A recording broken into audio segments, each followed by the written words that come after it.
A resident in Zhaoqing, Guangdong threw a large amount of cash from the balcony. Private enterprises in Inner Mongolia create People's Armed Forces Department. CCP builds firewall, Wall Street isolates its operations in China. Fitch downgrades 4 Chinese state-owned asset management companies. It's all covered in today's China Truths. A resident in Zhaoqing, Guangdong threw a large amount of cash from the balcony.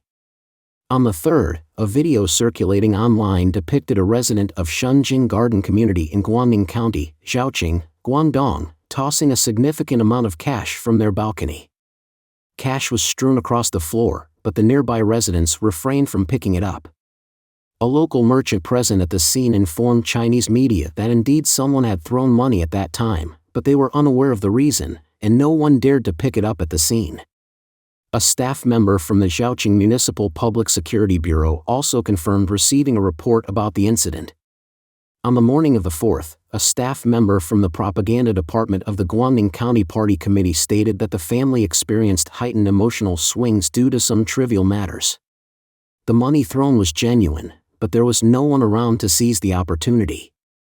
Since the onset of the epidemic, incidents of money being thrown have continued to unfold in mainland China. For instance, in February 2020, a video circulated on the internet showing people in a particular location throwing money from a tall building. In April, a man threw money from the rooftop of a high-rise building near Xinzhu Road in Jinan, Shandong Province. He did so for an extended period and expressed an inclination to jump off the building.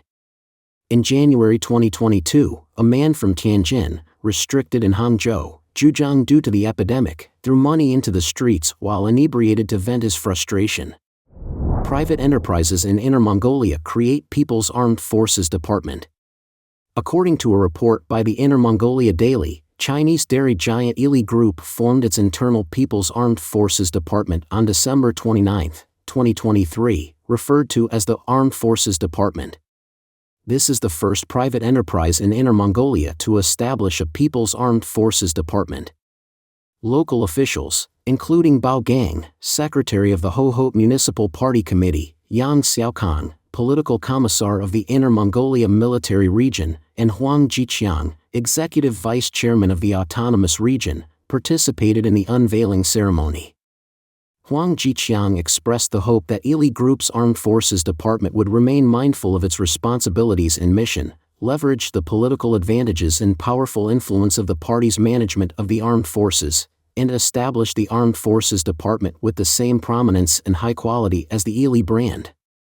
The report indicates that establishing the Armed Forces Department at Ili Group is a significant step in implementing the Xi Jinping thought on strengthening the military by the party and government of the autonomous region. The Armed Forces Department refers to the military department established by China at the county and township levels and in other large organizations, such as state-owned enterprises and schools. It is responsible for conscription, leading local militia, and managing small arms depots in various locations. In border counties, the Armed Forces Department may also lead active Chinese military organizations, such as border defense battalions and border defense companies.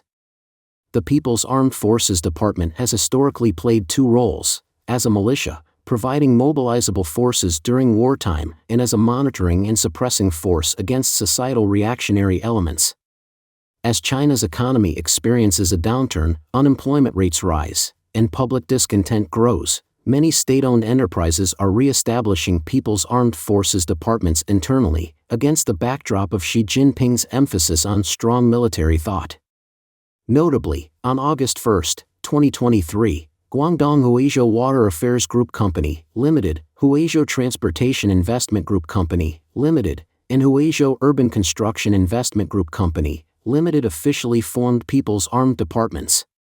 On August 31, Wuhan Agricultural Group also established a People's Armed Department, emphasizing the need to align with Xi Jinping's military strengthening ideology. The group mentioned that since early 2023, 9 state-owned enterprises in Wuhan had established similar departments. Inner Mongolia Mingyo Group also set up a People's Armed Department on May 26, a few months prior. In September of last year, Shanghai Chengdu Group established a People's Armed Department with the aim of strengthening the construction of National Defense Reserve Forces. The founding ceremony included 7 individuals on the podium, consisting of 4 CCP military officers and 3 high-level executives of Shanghai Chengdu Group. On October 26, 2023, Wu Qian, Director of the Information Bureau of the Chinese Ministry of National Defense and spokesperson for the Ministry of National Defense, stated that China's national defense is the defense of the entire nation. The People's Armed Department of State-Owned Enterprises is an integral part of the national defense system, the armed working department of the party in state-owned enterprises, and the conscription agency of the government in state-owned enterprises. In response to this, Feng Chongyi, a China Studies scholar and associate professor at the University of Technology Sydney, believes that the CCP's primary goal in re-establishing People's Armed Departments is to eliminate potential instability factors that could lead to social unrest. Voice of America also quoted former Chinese Navy Colonel Yao Cheng, who pointed out that China's move is primarily aimed at ensuring that large state-owned enterprises leave no gaps, governing the people with the people, managing regions with local forces, and preventing domestic disturbances and inadequate support in the rear during an expanded-scale war.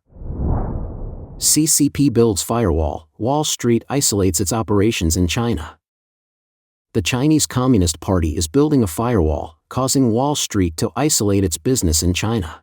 It is reported that the largest Wall Street bank has ceased sharing sensitive corporate information with its Chinese subsidiaries to prevent Beijing from stealing or demanding information. The escalating geopolitical tensions between China and the United States, coupled with new regulations established by Beijing under the guise of national security, are prompting American and European banks to seek ways to reduce the risks of doing business in China. They are now ring-fencing, also known as isolating or fencing, their Chinese operations, a level of separation rarely seen in modern international financial history. Ring-fencing is a financial term that involves separating certain businesses or assets within a company to protect them from broader risks or regulatory changes. However, as they further detach from their banking subsidiaries established in the mainland for decades, European and American banks find themselves compromising their competitiveness and increasing operational costs, putting them at a disadvantage. According to a Bloomberg report on Thursday, the largest Wall Street bank has halted the communication of sensitive corporate strategies to its Chinese subsidiaries' leaders, preventing Beijing from eavesdropping or demanding detailed information. Additionally, top executives from Wall Street banks are investing millions of dollars in preserving financial data locally near their other American and European bank branches in China, establishing on-site internal control mechanisms. Some departments within the banks are even considering restructuring their balance sheets to separate them from their subsidiaries in China. As these actions are sensitive and impactful, more than a dozen Wall Street executives and other insiders interviewed for the report chose to remain anonymous. The China dream of Wall Street giants is shattering. Bloomberg writes, in short, this is undermining the dream that Wall Street giants pursued a few years ago. In 2020, as part of the US-China Phase 1 trade deal, Beijing announced relaxation of regulations on the banking sector, allowing foreign investment banks to establish wholly owned subsidiaries in China. This commitment was overdue by 20 years. However, foreign bank executives subsequently discovered that reality fell far short of expectations. With the slowdown of the Chinese economy and constant policy changes in Beijing, Wall Street's efforts to enter China became more challenging, and their branches established in China struggled to compete fairly with domestic Chinese giants.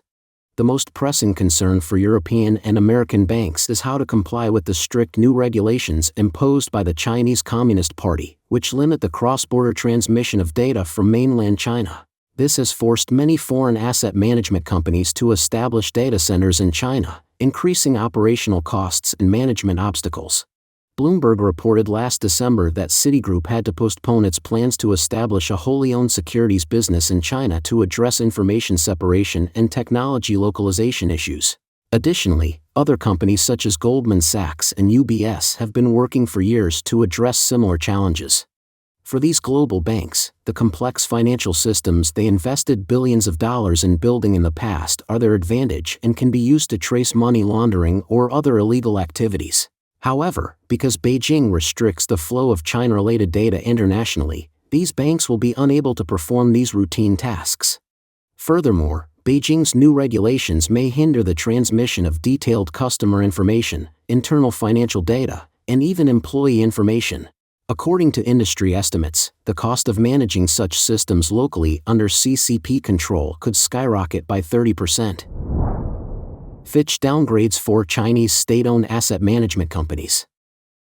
On Thursday, January 4, Fitch, the international rating agency, downgraded the default ratings of China's 4 major state-owned asset management companies, citing poor financial performance, diminishing central government support, and a sluggish real estate market.